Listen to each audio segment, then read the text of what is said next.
What's up, guys? Welcome back. I'm Eladadzi. So, y'all are the reasons why you find yourselves in some situations, some troubles or problems that we encounter. I've realized that some of them it was because of us, which we could have definitely avoided them, but then we were so stubborn and all that. So that's why we find ourselves in some situations. And why would you send an invitation, your wedding invitation to the ex? I'm not saying an ex, the ex, meaning that because of some one or two reasons which you had to let this person go, but then you still have feelings for. Why would you walk all the way to the person's house to give a wedding invitation to, whilst we have WhatsApp? And I'm like, you still have the person's number. You can send it through WhatsApp to the person or just call the person up. I'm like, hey, I'm getting married, this and this and this and that. But then you had to go to the person's house and then a situation occurred. Now you are brokenhearted. Now, a post on the internet really got me interested, and that is somebody whose wedding has been cancelled because of something stupid that she did. Now, the post says, my child is on May 25th and wedding on May 27th. My fiancé just cancelled everything because I lied to him. I went to give my ex-boyfriend my wedding invitation. My intention wasn't to sleep over. He started begging me that we have a lot to talk about, that I should allow us talk now that I'm still single. He begged me to sleep over and I did. One thing led to another. We had sex all through. I didn't tell my fiancé and he has never questioned me about that. Not knowing that he hacked my phone. He's a hacker. Not knowing that he hacked my phone and he's waiting for the time he will be with me to talk about it. He asked me and I lied. Then he provided an evidence. There was no way out, so I started apologizing. In my presence, he called both parents and asked them to cancel any wedding preparations. When they asked why, he told them I will explain better. He left me in his house and went to a hotel, and he's going back to Abuja from the hotel. He instructed his gate man to make sure I leave tomorrow and I should drop the house keys with him. I've called him over 800 times. He's not picking up. Well, how about 2 times the 800 times that you called him? Please, what can I do to remedy this? I don't want to lose my man. We love each other so much. I need help, please. My fragile heart can't survive this.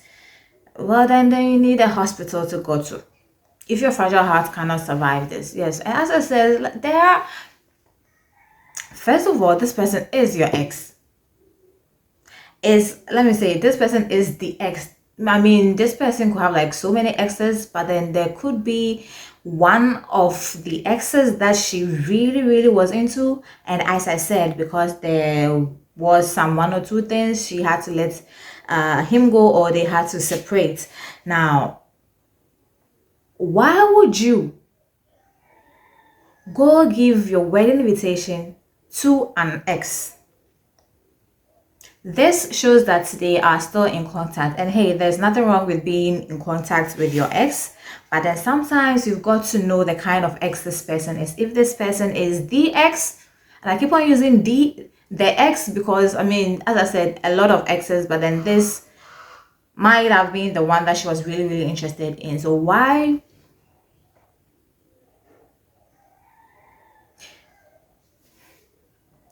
You have the person's number, obviously.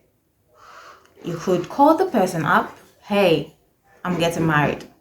That would have solved a whole lot of things than getting up from your house and then to the person's place, which you know deep down that you might still have that kind of feeling for the person.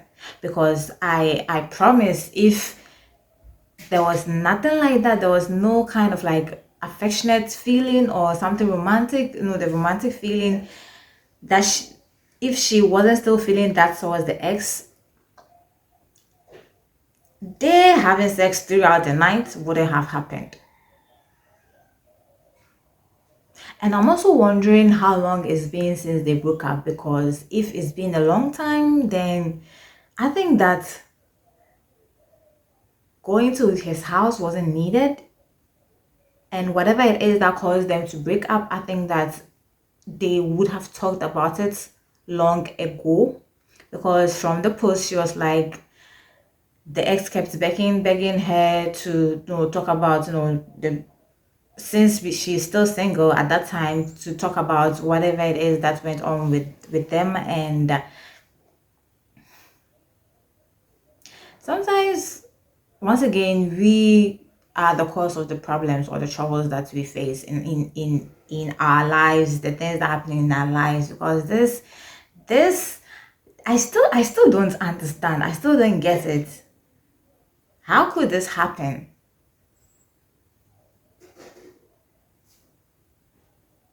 And then in this world, you should know yourself. You should know the kinds of feeling that you have towards somebody. You should know if you can control yourself when it comes to somebody. If you know you can't control yourself when it comes to somebody, the best option to do is to just cut all connections with the person. Even if like you don't cut connections with the person, limit the number of times that you see the person. Just simple as that.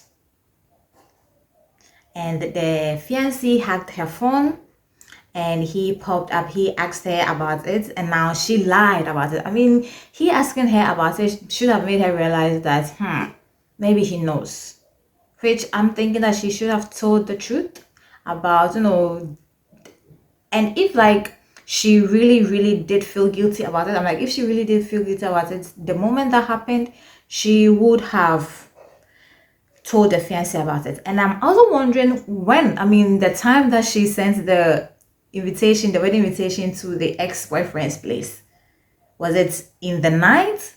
Because she spending the night over means that she sent it in the night. If it was like in the morning or like in the afternoon, she wouldn't have spent the night there. So I'm like, from the whole thing, she went to the ex place in the night. And again, why would you go see your ex at night if she really did send the wedding invitation to the ex's place at night? Why? What is it that she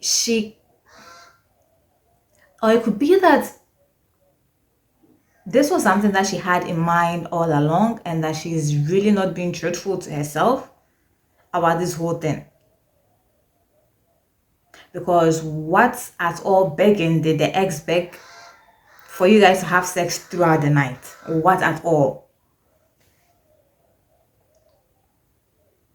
Now, this makes me think again about why a lot of people, honestly, a lot of people are like, when you have your firstborn, might not be yours, and that people should go do DNAs when it comes to their firstborns. Yeah, seriously. Now she wants her fiancé back. The fiancé has cancelled the whole wedding and everything. Now she wants the fiancé back. Now, every man with a huge ego, or every man who has his pride. Look, it doesn't matter if the person loves you, if the man loves you. Every man who has his pride is going to find it very difficult to get together with this person, with this lady. You get what I'm saying? You feeling me? Like, I trusted you. You couldn't tell your ex that you were getting married over the phone. You had to go to his place. Now, you guys started talking, something led to the other, and you had sex with him. You didn't tell me. I had to hack your phone like I'm a hacker before I found out that this and that. Now, wait, if he hacked her phone, it means that they've kind of been having some kind of messages.